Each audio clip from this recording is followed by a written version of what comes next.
नमस्कार दोस्तों, study with पवन प्रदीप में आप सब लोगों का स्वागत है। चर्चा की जाएगी कक्षा 7 हमारा अतीत का पार्ट नंबर 6। इसके भाग 2 पर चर्चा करेंगे। भाग 1 में हमने चर्चा की थी कि मध्य भारत में, मध्यकालीन भारत में मध्य एवं दक्षिण भारत के प्रमुख शिल्पकारी उत्पादन क्षेत्र और साथ ही साथ हमने देखा था उस समय प्रशासनिक केंद्र, और साथ ही साथ हमने चर्चा की थी मंदिर, नगर और तीर्थ केंद्र, और साथ ही साथ हम चर्चा कर रहे थे कि किस प्रकार से कहाँ से कि वहाँ पर मूर्तियाँ बनाई गई थी सांचे के द्वारा। और साथ ही साथ हम चर्चा कर रहे थे कि छोटे नगरों का संजाल किस तरीके से यहाँ पर हुआ और बड़े बड़े गांवों से छोटे छोटे नगर बनने लगे, और किस तरीके से यहाँ पर नगर बसाए जाने लगे और नगर का दृश्य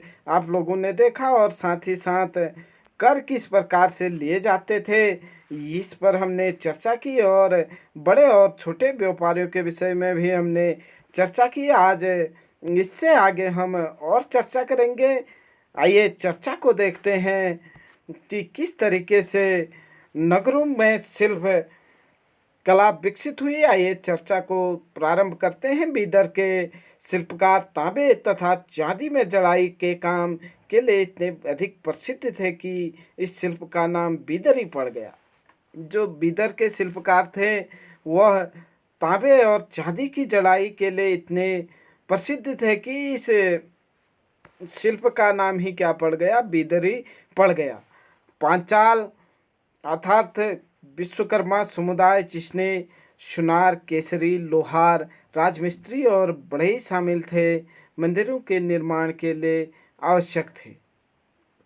मंदिरों के निर्माण के लिए आवश्यक थे और साथ ही साथ इसके अलावा वे राजमहलों, बड़े बड़े भवनों, तालाबों और जलाशयों का निर्माण में भी अपना महत्वपूर्ण भूमिका अदा करते थे। इसी प्रकार सालियार या कैकलार जैसे बुनकर भी समृद्धशाली समुदाय बन गए थे और वे मंदिरों को भारी दान दक्षिणा दिया करते थे। वस्त्र निर्माण से संबंधित कुछ अन्य कार्य जैसे कपास को साफ करना है, काटना है या कपास को रगना है, यह भी क्या बन गया था, स्वतंत्र व्यवसाय बन गए थे, जिसके लिए विशेषज्ञता की आवश्यकता होती थी। आप यहाँ पर देख रहे हैं कि पीतल के इस मोमबत्ती दान पर काला आवरण है। आप यहाँ पर देख सकते हैं किस प्रकार से यहाँ पर उत्पादन किया जाता था, शिल्पकारी की जाती थी। उसके बाद साल का बॉर्डर आप देख पा रहे होंगे, जिस प्रकार से हमने अभी कपास से वस्त्र निर्माण के विषय में देखा और वस्त्र व्यवसाय के विषय में देखा। शहरों के बदलते भाग्य, आइए देखें क्या है। कई शताब्दियों से लंबे समय में अहमदाबाद, गुजरात जैसे कुछ नगर बड़े व्यापारिक केंद्र के रूप में विकसित हो गए, लेकिन तंजावुर जैसे कुछ अन्य नगर पहले की अपेक्षा विस्तार तथा महत्व की दृष्टि से सिकुड़ गए थे। इसी काल में पश्चिम बंगाल में भागीरथी नदी के तट पर मुर्शिदाबाद रेशमी वस्त्रों के प्रमुख केंद्र में उभरा था। 1704 में बंगाल की राजधानी बन गया, लेकिन इसी शताब्दी के दौरान उसका सितारा डूब गया, क्योंकि वहाँ के बुनकर इंग्लैंड की मिलों से बनकर आए सस्ते कपड़े के साथ प्रतियोगिता में टिक न सके। इस प्रकार से जो ये बुनकर थे, कपड़ा व्यापारी थे, इनकी दुर्दशा हुई। उसके बाद हम देखें हम्पी है, मसूलीपट्टनम है, सूरत है। नदी के से एक नज़र में हम्पी की वास्तुकला का सौंदर्य। हम्पी नगर कृष्णा और तुंगभद्रा नदियों की घाटी में स्थित है। प्रश्न पूछा जाएगा, हम्पी किस नदी के तट पर है? हम्पी विजयनगर साम्राज्य की क्या थी, राजधानी हुआ करती थी, जो कृष्णा एवं तुंगभद्रा नदियों के तट पर स्थित थी। हम्पी नगर जो था, यह नगर 1336 ईस्वी में स्थापित विजयनगर साम्राज्य का केंद्र स्थल था, या नहीं राजधानी थी। हम्पी के शानदार खंडहरों से पता चलता है कि उस शहर की किलेबंदी उच्च कोटि की थी। किले की दीवारों के निर्माण में कहीं भी गारे चूने जैसे किसी भी जोड़ने वाले मसालों का प्रयोग नहीं किया गया था। जो हम्पी का किला था उसमें जोड़ने के लिए मसाले या गारे का प्रयोग नहीं किया गया था और शिलाखंडों को आपस में फंसाकर गूंथा गया था। जैसे कि आप लोग यहाँ पर देख सकते हैं, एक टूटी हुई दीवार है। किस प्रकार से इसे बनाया जाता था या यह किला बनाया गया है, इसे आप देख सकते हैं। उसके बाद हम चर्चा आगे बढ़ाते हैं कि यह एक किलाबंदर नगर के विषय में पुर्तगाली यात्री डोमिंगो पेज ने 16वीं शताब्दी में हम्पी नगर का वर्णन इस प्रकार किया है। आप लोगों से प्रश्न पूछा जा सकता है कि डोमिंगो पेज या डोमिंगो पायरे कहाँ का निवासी था। यह पुर्तगाल का निवासी था। यह विजयनगर के बारे में क्या कह रहा है आप देख सकते हैं। गोवा से आने वाले लोग जिस प्रवेश द्वार से गुजरते हैं, उस द्वार के भीतर राजा ने एक अत्यंत सुदृढ़ प्राचीरबद्ध नगर बसा रखा था और जो दीवारों और बुर्जों में सुरक्षित है। ये दीवारें अन्य नगरों की दीवारों जैसी नहीं है, बल्कि बहुत मजबूत राजगिरी का ऐसा नमूना है जो अन्य भागों में बहुत कम देखने को मिलेगा। उसके भीतर उसी रीति से बनाए गए भवनों की अत्यंत सुंदर कतारें हैं, जिनकी छतें क्या हैं, सपाट हैं।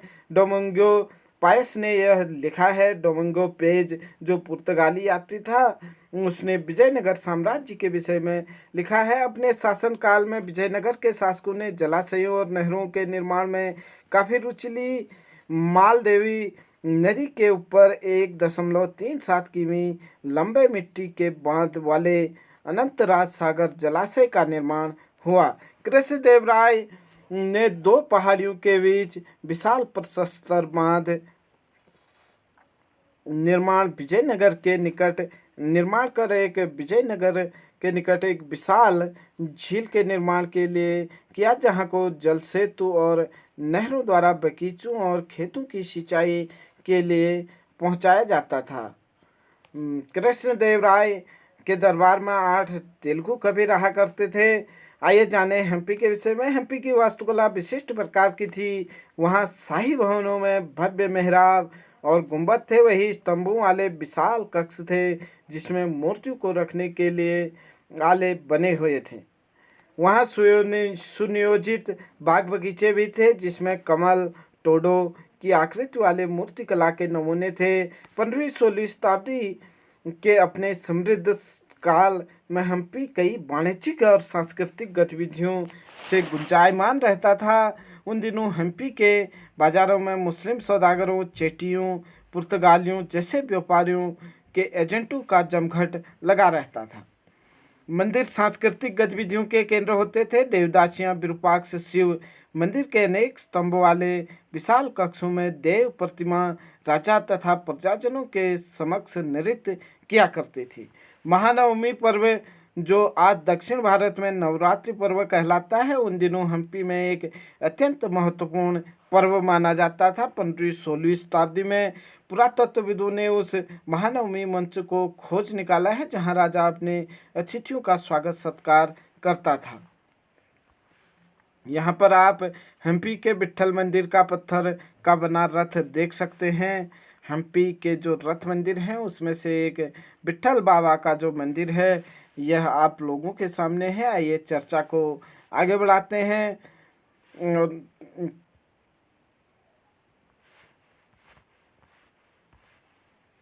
स्वागत सत्कार किया करते थे राजा जहां, और साथ ही साथ अधीनस्थ व्यक्तियों से नजराने उपहार लिया करता था। वहीं विराजमान होकर राजा क्या करते थे, नृत्य एवं संगीत तथा मल्ल युद्ध के कार्यक्रम भी देखा करता था। 1565 में दक्कनी सुल्तानों गोलकोंडा, बीजापुर, अहमदनगर, बरार और बिदर के शासकों के हाथों विजयनगर की पराजय के बाद हम्पी का विनाश हो गया। उसके बाद सूरत को देखें, पश्चिम का प्रवेश द्वार जिसे कहा जाता है, आप लोग यहाँ पर देख पा रहे होंगे। सूरत मुगल काल में कैवे, आज का खबात, और कुछ समय के बाद अहमदाबाद के साथ साथ गुजरात के पश्चिम व्यापार का वाणिज्यिक केंद्र बन गया था। मुगल काल में जो सूरत था, यह अहमदाबाद के साथ साथ गुजरात का वाणिज्यिक केंद्र बन गया था। सूरत और मुंज की खाड़ी से होकर पश्चिमी एशिया के साथ व्यापार करने के लिए यह मुख्य द्वार था, इसलिए इसे पश्चिम का द्वार कहते थे या प्रवेश द्वार कहते थे। सूरत को मक्का का प्रस्थान द्वार भी कहा जाता था, क्योंकि वहीं से हज यात्री जहाज से यहाँ के लिए रवाना होते थे। आप लोगों से पूछा जा सकता है कि मक्का का प्रस्थान द्वार किसे कहा जाता है। मक्का का प्रवेश द्वार सूरत को कहा जाता था, या फिर पूछा जा सकता है कि पश्चिम का प्रवेश द्वार किसे कहा जाता है या किस शहर को कहा जाता है। सूरत एक सर्वदेशी नगर था जहां सभी जातियों और धर्मों के लोग रहते थे।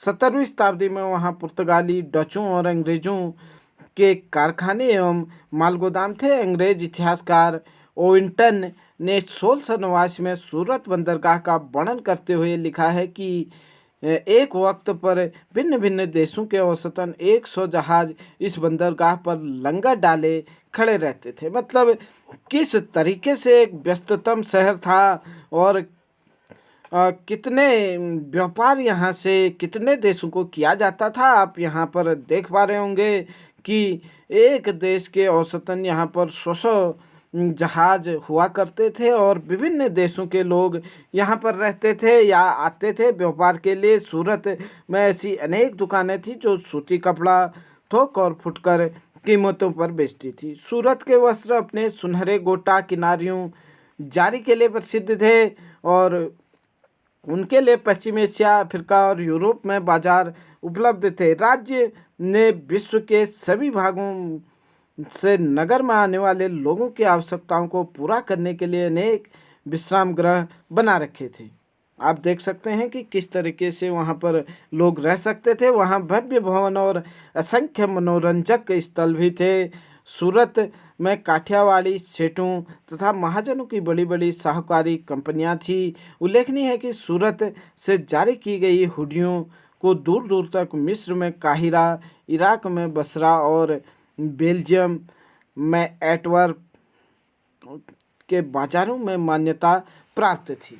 मतलब सूरत से जो हुडिया बनाई जाती थी उससे अनेक देशों में मान लिया जाता था, उसकी मान्यता थी। हुडी एक ऐसा दस्तावेज जिसे एक व्यक्ति द्वारा जमा कराई गई रकम दर्ज रहती थी। हुडी को कहीं अन्यत्र प्रस्तुत करके जमा की गई राशि प्राप्त की जा सकती थी। हुडी का मतलब आप समझ गए होंगे कि एक ऐसा दस्तावेज जिससे एक व्यक्ति द्वारा जमा कराई गई रकम दर्ज रहती थी और हुडी को कहीं अन्यत्र प्रस्तुत करके जमा की गई राशि प्राप्त की जाती थी या की जा सकती थी। आज के तरीके से एक प्रकार का हम चेक कह सकते हैं। आइए देखें, किंतु 17वीं शताब्दी के अंतिम वर्षों में सूरत का अधःपतन प्रारंभ हो गया। 17वीं शताब्दी के अंतिम दशक में या अंतिम सालों में क्या हो गया, सूरत का पतन प्रारंभ हो गया। इसके कई कारण थे। मुगल साम्राज्य के पतन के कारण बाजारों में तथा उत्पादकता की हानि, पुर्तगालियों द्वारा समुद्री मार्गों पर नियंत्रण और बम्बई वर्तमान मुंबई से प्रतिस्पर्धा, जहां 1668 में अंग्रेज ईस्ट इंडिया कंपनी ने अपना मुख्यालय स्थापित कर लिया था। सूरत एक महत्वपूर्ण वाणिज्यिक केंद्र है। 17वीं शताब्दी तक भी सूरत एक महत्वपूर्ण वाणिज्यिक केंद्र था और साथ ही साथ आज भी एक महत्वपूर्ण वाणिज्यिक केंद्र है। वाणिज्यिक केंद्र एक ऐसे स्थान जहां विभिन्न उत्पादन केंद्रों से आने वाला माल खरीदा और बेचा जाता है। उसके बाद हम चर्चा को आगे बढ़ाते हुए देखेंगे कि जोखिम भरा दौर मछलीपट्टनम के लिए चुनौती। मछलीपट्टनम या मछलीपट्टनम नगर कृष्णा नदी के डेल्टा पर स्थित है। 17वीं शताब्दी में यह भिन्न भिन्न प्रकार की गतिविधियों का नगर था। मछलीपट्टनम किस नदी के तट पर है? कृष्णा नदी के तट पर है। हॉलैंड और इंग्लैंड दोनों देशों की ईस्ट इंडिया कंपनियों ने मछलीपट्टनम पर नियंत्रण प्राप्त करने का प्रयत्न किया, क्योंकि तब तक आंध्र तट का सबसे महत्वपूर्ण पत्तन बन गया था मछलीपट्टनम का किला हॉलैंड वासियों ने बनाया था। प्रश्न पूछा जा सकता है कि मछलीपट्टनम का किला किसने बनाया था? मछलीपट्टनम का किला हॉलैंड वासियों ने बनाया था। उसके बाद हम यहाँ पर देखें कि मछुआरा का एक गरीब नगर।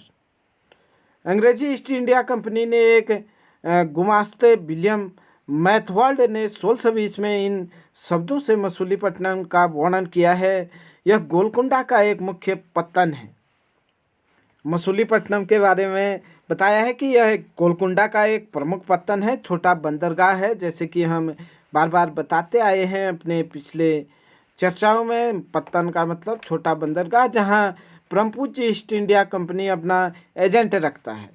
यह एक छोटा नगर है पर घना बसा हुआ है, बिना किसी चार दीवारी के है और खराब तरीके से बना हुआ है।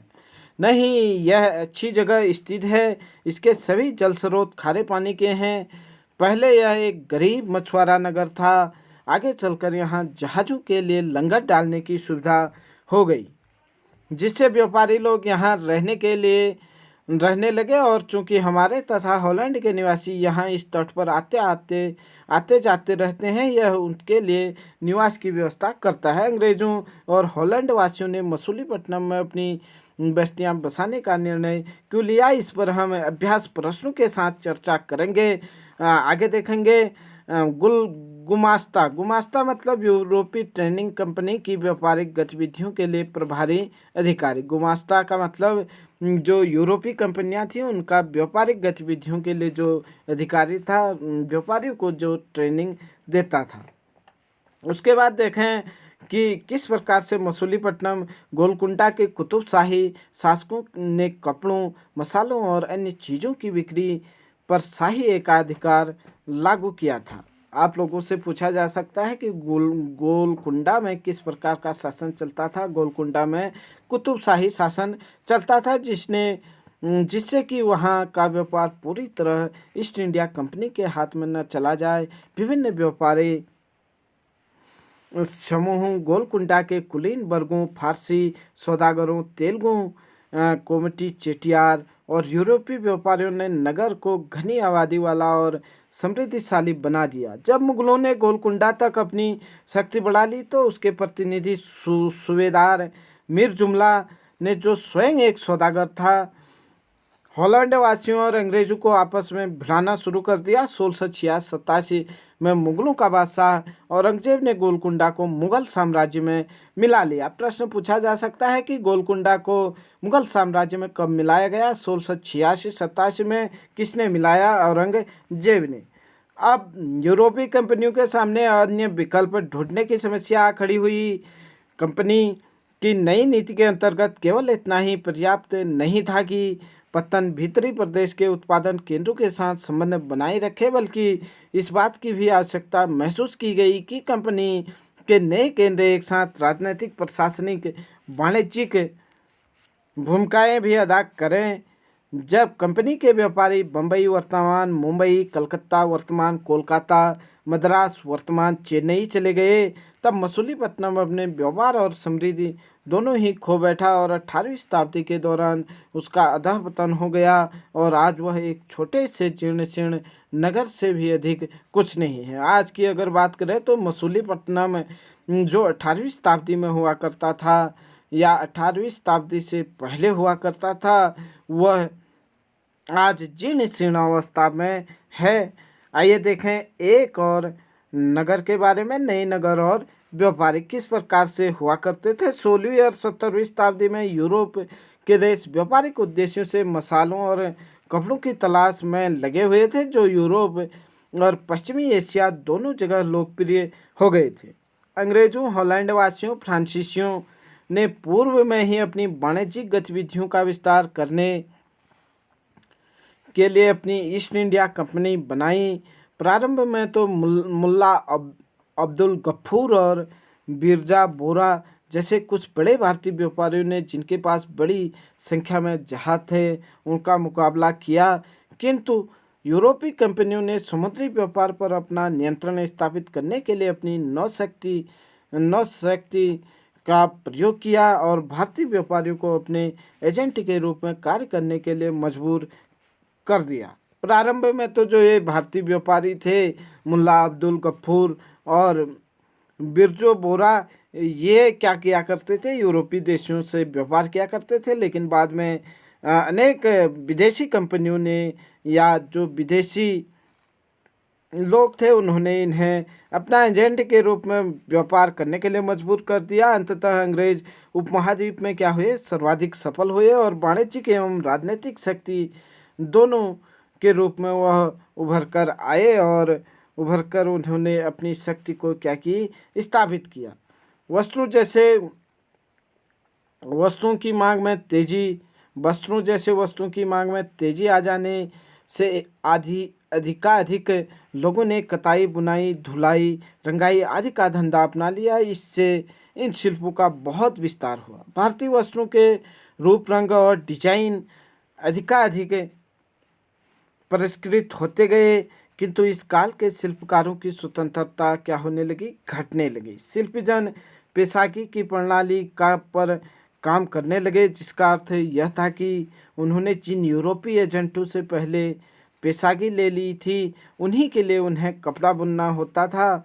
जब बुनकरों को अपना कपड़ा या बुनाई के नमूने बेचने की स्वतंत्रता नहीं थी, उन्हें तो कंपनी के एजेंटों द्वारा निर्धारित डिजाइन के कपड़े उन्हीं की मांग के अनुसार बनाने पड़ते थे। अंग्रेजों ने किस प्रकार से बुनकरों को भी यहाँ पर तबाह कर दिया था, आप देख सकते हैं। 18वीं शताब्दी में बम्बई, कलकत्ता और मद्रास नगरों का उदय हुआ, जो आज प्रमुख महानगर हैं।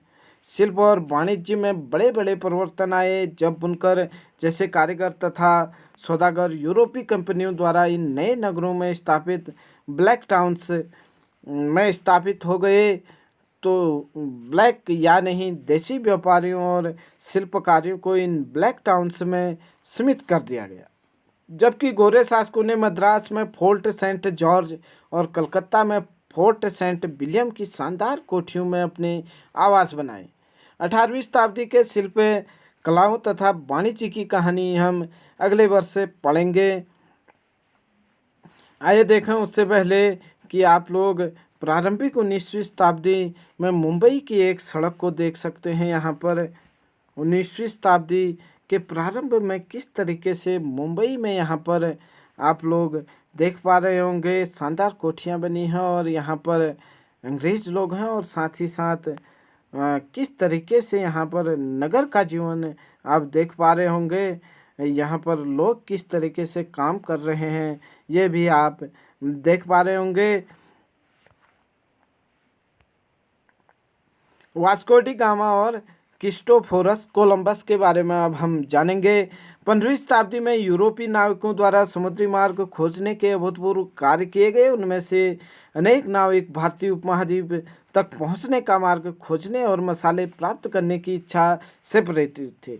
पुर्तगाली नाविक वास्को डी गामा अटलांटिक महासागर के साथ साथ यात्रा करते हुए केप ऑफ गुड होप से निकलकर हिंद महासागर को पार करके भारत पहुंचा। उसे अपनी पहली यात्रा पूरा करने में 1 वर्ष से भी अधिक समय लगा। वह 1498 में कालीकट पहुंचा और अगले वर्ष पुर्तगाल की राजधानी लिम्बसन लौट गया। प्रश्न पूछा जा सकता है कि वास्को डी गामा भारत कब आया। वास्को डी गामा 1498 में भारत आया। इस समुद्री यात्रा के दौरान उसके 4 में से 2 जहाज नष्ट हो गए और 170 यात्री में से केवल 54 ही जीवित बचे। इस प्रत्यक्ष खतरों के बावजूद जो मार्ग खोले और खोजे गए वे अत्यंत लाभकारी सिद्ध हुए, और उसके बाद तो अंग्रेज है, हॉलैंड वासी है और फ्रांसीसी नाविक भी उसका अनुसरण या अनुकरण करते करते यहाँ पर आ गए। वास्को डी गामा का यहाँ पर चित्र आप लोगों को दिखाई दे रहा है। भारत पहुंचने के लिए समुद्री मार्गों की खोज का एक अन्य सुपरिमाण निकला जिसकी किसी को आशा नहीं थी।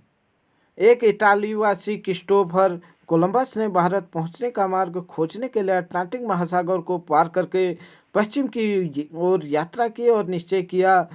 उसका सोचना था चूँकि पृथ्वी गोल है, इसलिए वह पश्चिम की ओर से ही भारत पहुंच सकता है। वह 1942 में वेस्ट इंडीज के तट पर पहुंचा। वेस्ट इंडीज का नाम इसी भ्रांति के कारण पड़ा। उसके पीछे स्पेन और पुर्तगाल के नाविक और विजेता भी वहां आते रहे और उन्होंने मध्य और दक्षिण अमेरिका के बड़े बड़े भागों को अपने कब्जे में कर लिया, और अक्सर उन प्रदेशों को पहले वाली बस्तियों को नष्ट कर दिया गया।